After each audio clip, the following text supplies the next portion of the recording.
Welcome to Cartoonist Kayfabe. My name's Ed Piskor. I'm Jim Rugg. And I'm Tom Scholey. And it's the third birthday of Cartoonist Kayfabe, man. November 5th. Remember, the 5th of November, dude. If it weren't for copyrights, we would all be singing. and maybe have those Guy Fawkes gimmicks Yes. on our faces, man.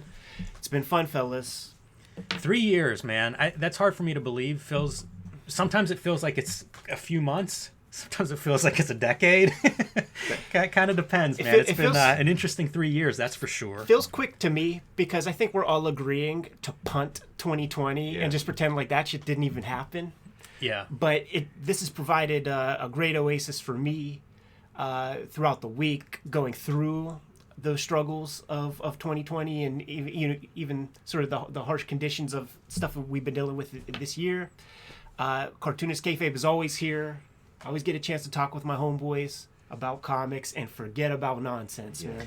I used to always say, like, our car rides to Heroes or to these shows were like my master's degree of how to make comics. Yeah. In some ways, like, this show is sort of like the PhD.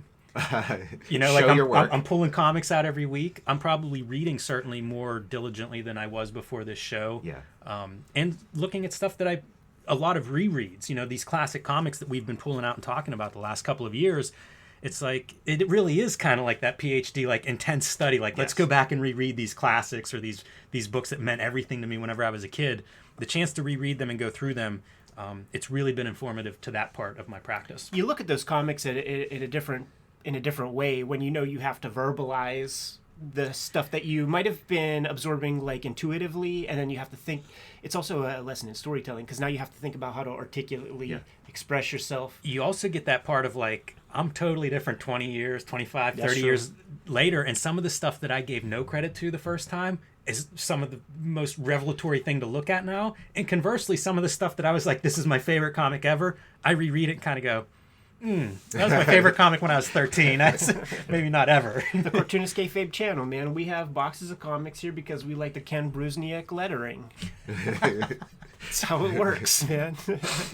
I get so many comments about how much I like lettering from people. Really? Very random kind of comments. It is a rare thing, and it's important, and so many, like, the industry has sort of agreed that lettering does not matter one bit. That's the industry consensus, and so you stand out if you're somebody who's like, wait a second, you're spending most of your time looking at the page is looking at the words, so maybe spruce them up a little. I had this revelation Tuesday this week. So rare I remember when something happens like this, but it was the idea that, like, you're one of the strengths of comics is one person's creating them, right? So it's sort of like my idea in my brain, and with pictures and words, I'm going to give it to you and you put it in your brain. And it's kind of neat compared to, say, a film or TV show or something like that, where it's like 300 people or 1,100 people or something are doing stuff here. It's not the same. But comics have that thing of, like, one person to one person. The writing, the hand lettering of your comic, that's a big part of it, because that's what you're responding to. It is this form of, like, written communication, even with the art and images and all that stuff. And to remove the writing part is taking a big chunk of that personal connection away from it. Yes. Right. Well said. Yeah, but again, like, try to tell that to the rest of the industry. But again, it creates a nice opportunity for the people who do focus on their lettering. It's certainly not the only way to connect to comics, but that personal connection is something I've responded to over the years, and some of it's self-interest. I want to make comics, so I'm looking at these comics that are made by one person. But there is definitely a group of readers that have that where that connection is important, and a group of works where that connection is important. And I think in that case, one more reason for the hand lettering and the impact and value of hand lettering in that connection. Yeah, I'm sold, because I was a skeptic of hand lettering, and now I'm a convert, a passionate convert. How your life, I'm sure, has improved. Yes, yeah, in all kinds of ways. I have a couple dates coming up next week that I want to get out to the Kayfabe audience, man. Some Red Room related stuff. The Antisocial Network trade paperback collection is going to be available in the book trade on Tuesday the 9th. So Wednesday the 10th, that trade paperback is going to be hitting comic shops.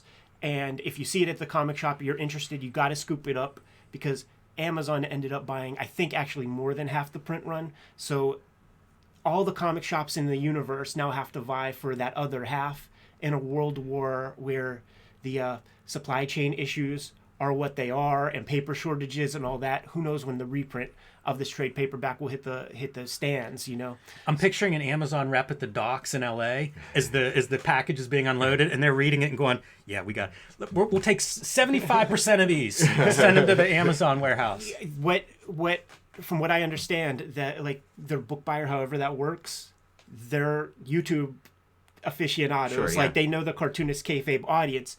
One would hope that the comic shops are also, and you know, keeping their eyes to the digital streets, as it were. One other piece, man. Early next week is final order cutoff for Red Room Trigger Warnings issue number 1, and we on Thursday unveiled the variant covers for that first issue run. I have a variant with it's the Rat Queens issue. I'm gonna hold this up. You just keep talking, Ed. Yeah, man. Look at that shit right there, baby. That's the Jim Rugg variant, man. Your store orders 10 copies of Red Room. They're going to be able to order the Jim Rugg Zap Comics Zero variant cover, which the black and white is fresh, no doubt. It's dope. But it doesn't do the complete cover justice until you see how he approximated that watercolor color set that Robert Crumb was able to do with that first Zap Comics issue. I like to think of it as a collaboration with Crumb. I get it, man. That shit is so fresh. So I don't know if I put the finished version up on screen because this is pre-production. So let me just make sure that we get that Jim Rugg cover in its true unaltered glory right there, man.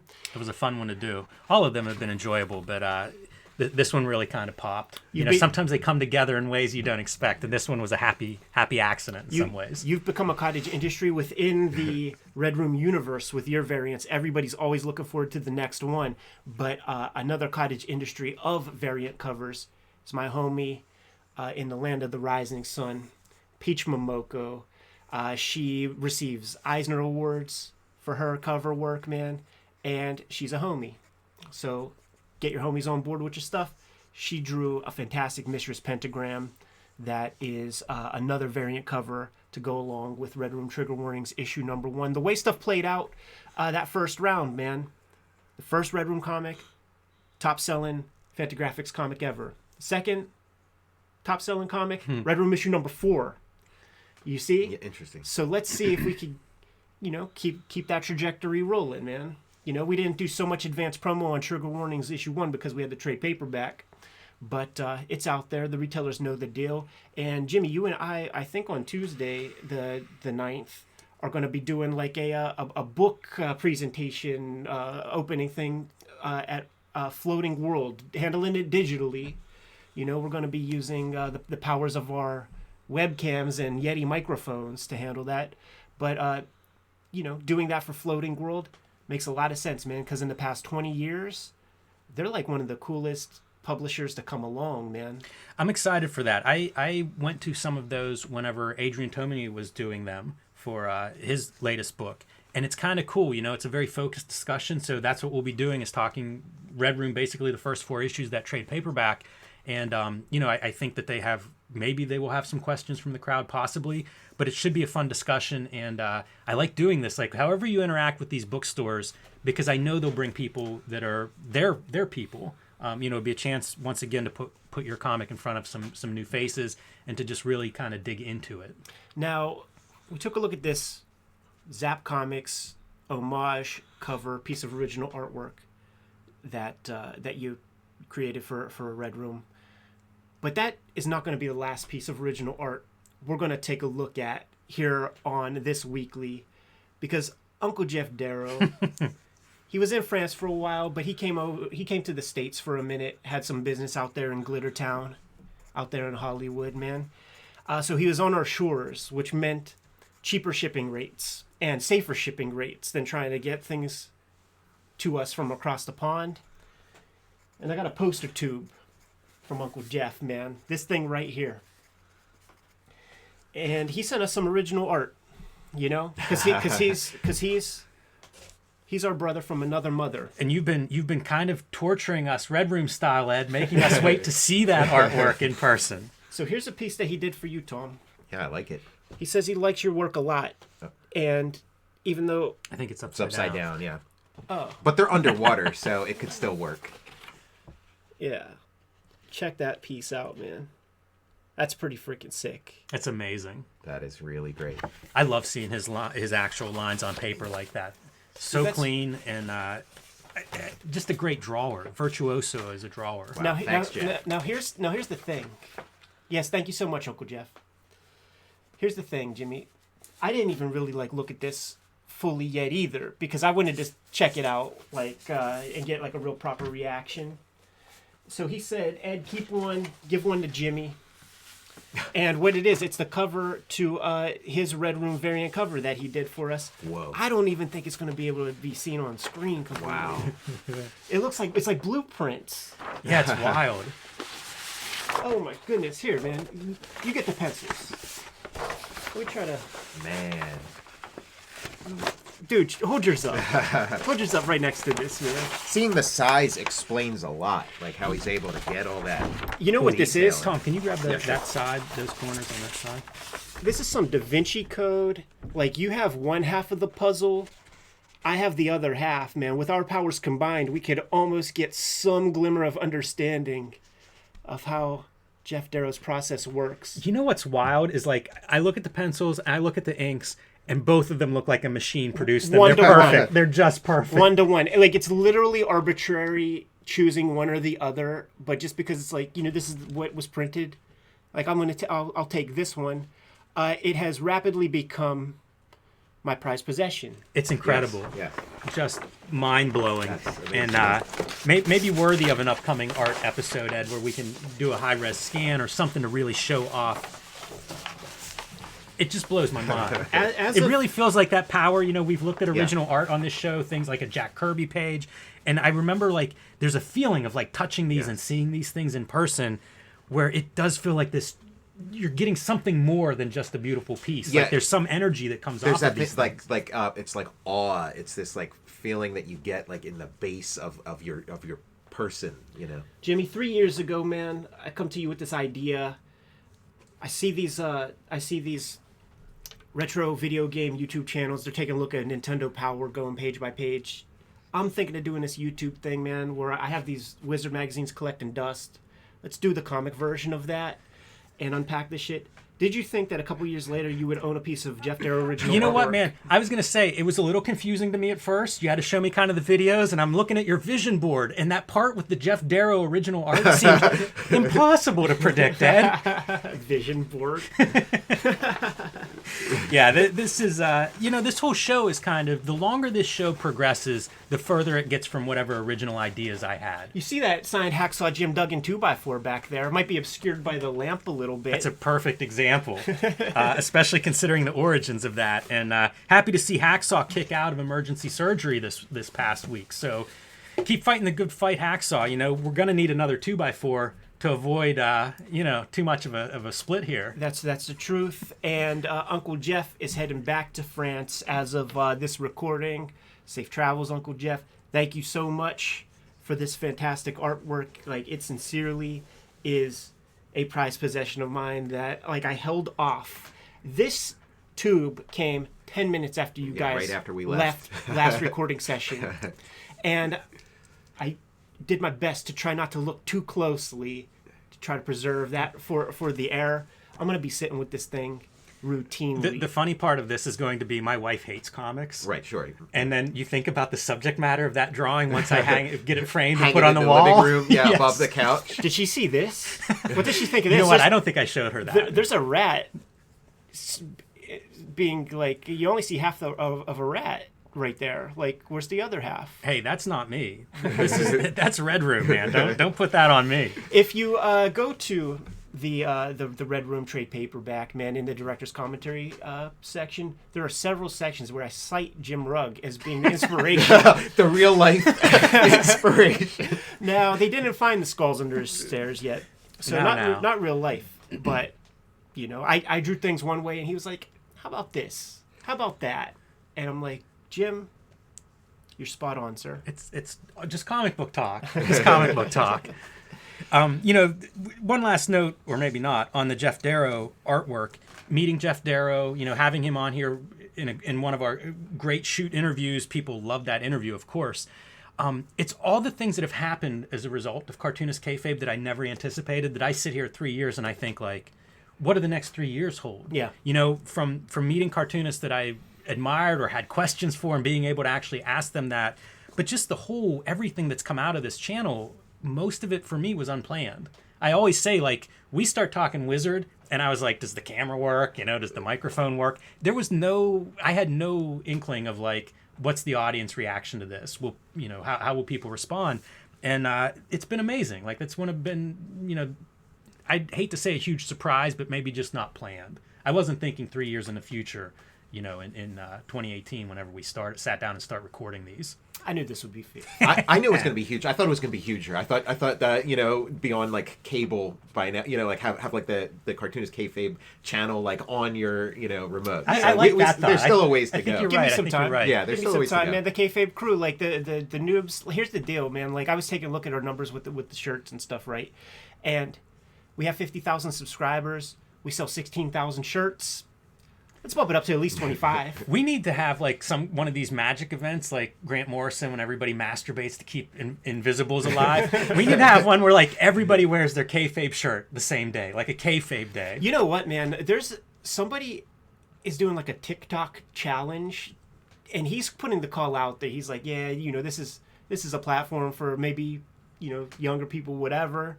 But I know that there's kayfabers out there, man.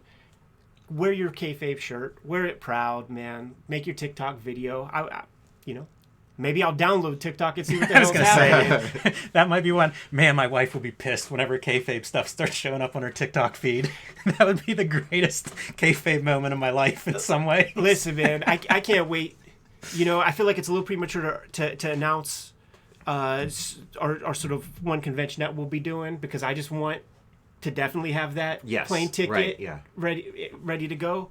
But we'll see the duality, we'll see the juxtaposition, we'll see the yin yang to her experience, because she might be having fun in the sun, but then she's gonna have to hear just random dudes on the street, "Oh, Jim, read more comics." Let's hope comics.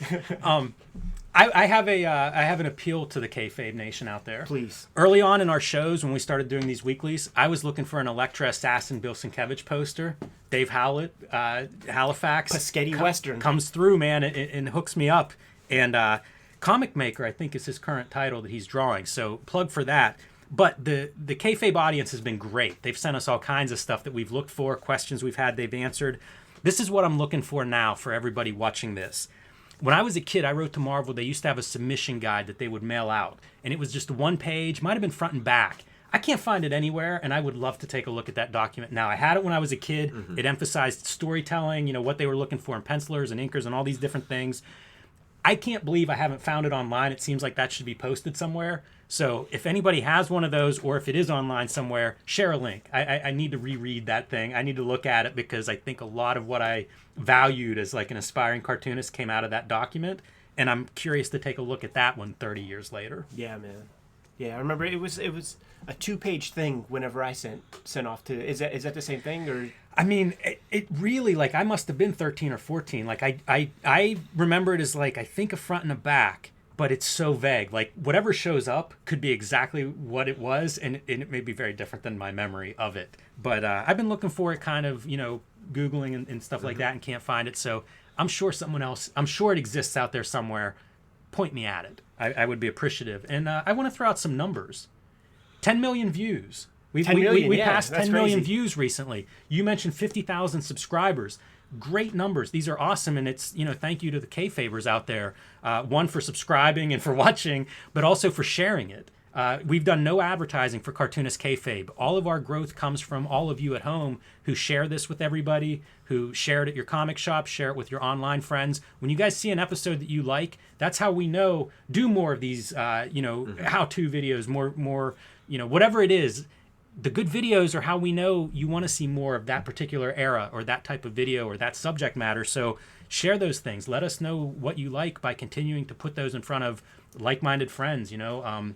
I think we're just scratching the surface of people who love comics and what this can appeal to. So keep putting it out there. Put it out on your social media. Put it out in real life. And we'll keep making these videos. We recorded some interesting new styles of videos here today, a little bit earlier, and it's going to be fun to see how those things play out with the kayfabe audience. Definitely. And I forget to plug this as often as I should, but we also have an audio feed that you can get, Spotify, Apple Music, wherever you listen to podcasts. If you want to listen on your commute, some of this stuff I think works really well as audio. And one of the videos that we recorded today might be a perfect video for that. Yeah, so definitely. Keep that in mind. If you want Cartoonist Kayfabe as a podcast, if that fits your life better, we're available there too. Speaking of podcasts, man, I have to give shouts out to the dudes at this last podcast on the left. They've been referencing it's a huge podcast. Like, I don't know anything, man. I'm just making comics all day, Yeah. But That's the new world. there's a dude on there, and I think these guys now like have a DC comic, like some sort of Black Label comic, something like that, man.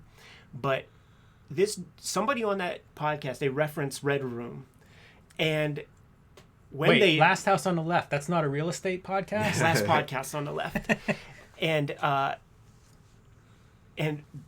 their listeners let me know whenever that dude mentions that stuff. So shouts to that podcast, man, for putting the good word out there. It seems like they're putting that energy out to the audience that would receive the proper, Red Room subject matter and all that sort of stuff. But here's a question, man. Like, we're sort of winding down on time and stuff. We got to prepare for another shoot interview, man. But let's not do that before talking about the last one. How much were you guys buzzing after we talked with Scott McCloud last week? Yeah, I mean, it felt like coming full circle in a lot of I just remembered how like me getting like super deep into like creating comics and stuff. That book, was that was kind of like my, okay, I'm older now, I'm getting back into comics, and it was like, oh yes, so it's like almost like the air that we breathe. The way we talk about comics, the way we think about comics, for me at least, kind of originated there. Yeah, I buzzing is the right word. I feel the same way. Like, that is a guy who entered my comics. I became aware of him early in my reading, and he never really left. Like, those ideas I continue to carry. So having a chance to talk to him about that and where he's at now, but also it's that chance to just be like, dude, the impact you've had on me, on comics, on many of us. It's nice to have a chance to actually say that to Scott, not in person, but in a conversation.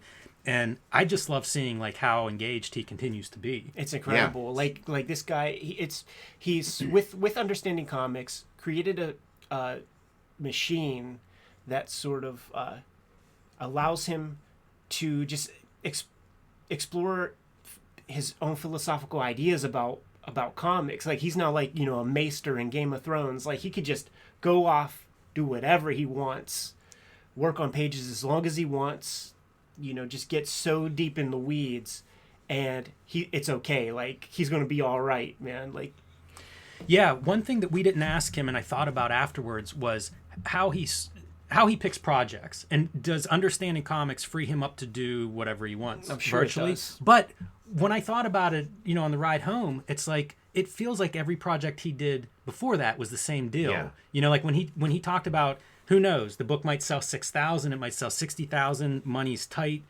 Like, Understanding Comics was one of those. It's not like that was, oh, I have these ideas and this is the one that'll make the money. Yeah, here's a surefire hit. It was more of, I really want to get into this. Like, he talked about getting into it a little bit with Zot and exploring some of the formal ideas behind comics. So I feel like all of his choices, they seem like choices that he would have made regardless. Assuming that he had at least enough room to make the choice to do the book that he wanted to do. But it feels like they've always been that way, and the success is sort of this other piece that comes with it, but doesn't mean now I can do this book that I know isn't going to sell. It feels like all his choices have always been that way of like, I really want to make this thing. You guys you saw Understanding Comics before Zot? Yeah. Me too, right? Yeah. So this is the only evidence I have of this guy like making a comic like at that point. Before I really got into it, I maybe took a quick look or something. Understanding Comics, Scott McCloud, never heard of this cat. There was a part of my mind, and it just like I sort of just remembered, like after like having the conversation, thinking about it, like my first interactions, there was a smidgen of thought that it might be like some blitz on cartooning. Right. Who the fuck are you? who is this guy telling me about comics and all that stuff? Because I had no context really. Like I knew Zot to see it. The name didn't ring a bell. I'm so young, you know. Right. I don't have the one that has a Tundra. This is not a company, but I have like a second printing. You know, I got it in 1993 when I was in 6th grade.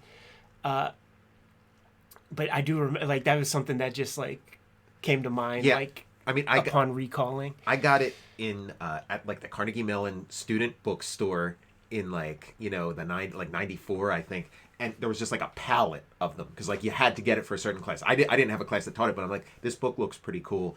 And I got it, and it's just like, you have it in this student bookstore. So it's like, this guy's an authority. Like, I didn't question it for a second. And the way he sort of comes on in the book is kind of like, you know, especially when you're at a certain age, you're like, okay, this guy knows what he's talking about. All you got to do is read page 1, and then it's like, okay, this is not blitz on cartooning or whatever. Right, exactly. So, and his cosmology that he sets up, all his examples that he points to, I'm like, okay, well then these are all the great things. So like, to me, it's like Tezuka and Matt Feasel are like the same level. You know, they're all like, you know. That's that. Which in a way they are. That's that important step too when you're young and really getting into things, man. I feel like so many of my biggest influences are informed by comics by Les Daniels, Comic Book Confidential. Sure, yeah. Like whenever I would see some of the material from those documentaries just out in the wild, I would just have to get it, period, point blank. It's how I discovered Harvey Pekar and, you know, got to work with him.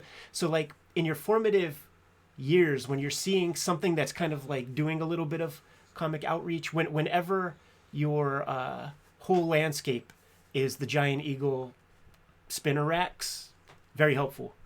Yeah, no doubt about it. And, you know, while we're talking McCloud, I want to mention Klaus Janson and Dave Cooper interviews, like basically the last 3 interviews we've had. I don't know that we've had a decompressed and talked about them here on the show, but think about the variety of those 3 cartoonists and like the professional paths they've walked. Those are 3 cartoonists that I think of as being hugely influential in my life in completely different directions that they go professionally. It's been fantastic talking to all the people that we've talked to, but those last 3, I remember leaving each time being like, oh man, you know, I've got to now start back at the beginning of Dave Cooper and go through all of his work again and think about it. Or Klaus Janson, you know, just it's been such a pleasant surprise to get into the weeds with some of these guys and really see, you know, I have a lot of ideas based on reading their work about where they're coming from and what they value, but actually hearing them talk about their processes, I've been thrilled with this most recent round of interviews that we've been doing. Very, very illuminating and very indicative of what the channel is, sort of broad tastes and stuff. And it makes me think about that one page in Understanding Comics, which to me is like, you know, the mantra of Cartoonist Kayfabe. And it's that, like, what is it, like a 9-panel grid. You see Robert Crumb, Carl Barks, Hergé, Rob Liefeld, Jacques Tardy. Did I say Kirby? Yeah, that's a spectacular page. I mean, that's our mission statement page. You know what I mean? I mean, we called it out whenever we did the actual video about Understanding Comics. Like, this is the most Cartoonist Kayfabe page of comics in existence. Yeah, I did an interview this week, and we were talking about this kind of thing, and I was saying how, like, I'm the first Kayfaber. Right. You know, like this stuff, these interviews, I'm glad everybody likes them and benefits from them, but I'm the one who benefits the most. Like, it's stuff that I want to know.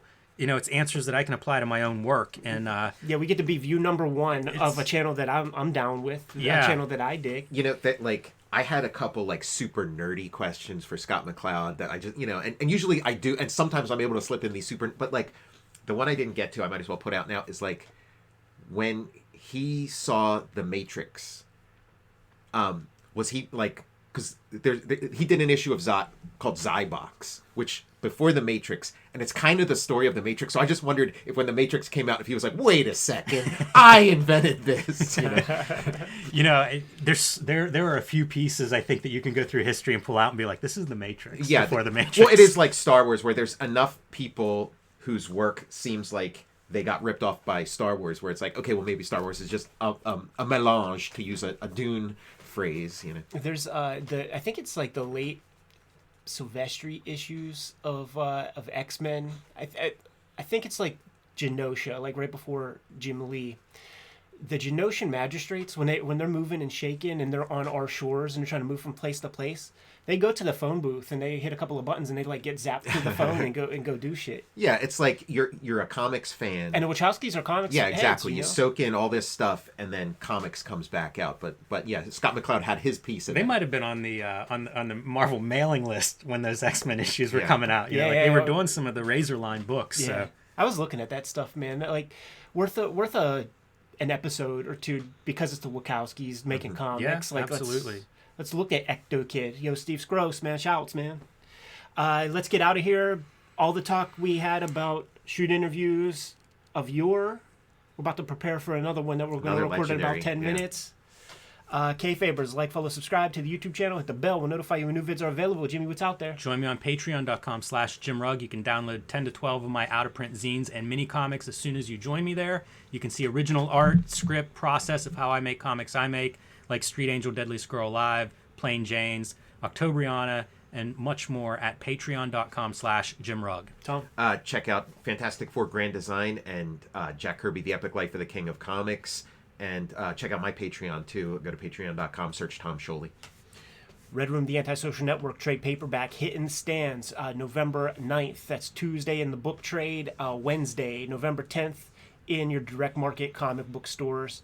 Get it while it's hot. These comics are going fast already. The Kayfabe audience, no joke, man. The Kayfabe effect, no joke. And get your pre-orders in when you're at the comic shop for Red Room Trigger Warnings, issue number 1. Splurge, invest in the Jim Rugg Zap Comics homage Red Room variant cover. All these links are in the link tree in the description below this video. What else, Jimmy? Subscribe to the Cartoonist Kayfabe e-newsletter at the links below this video. You can also find Cartoonist Kayfabe t-shirts and merchandise at the links below this video. All right, man. Give them those marching orders. We're going to be on our way. Read more comics.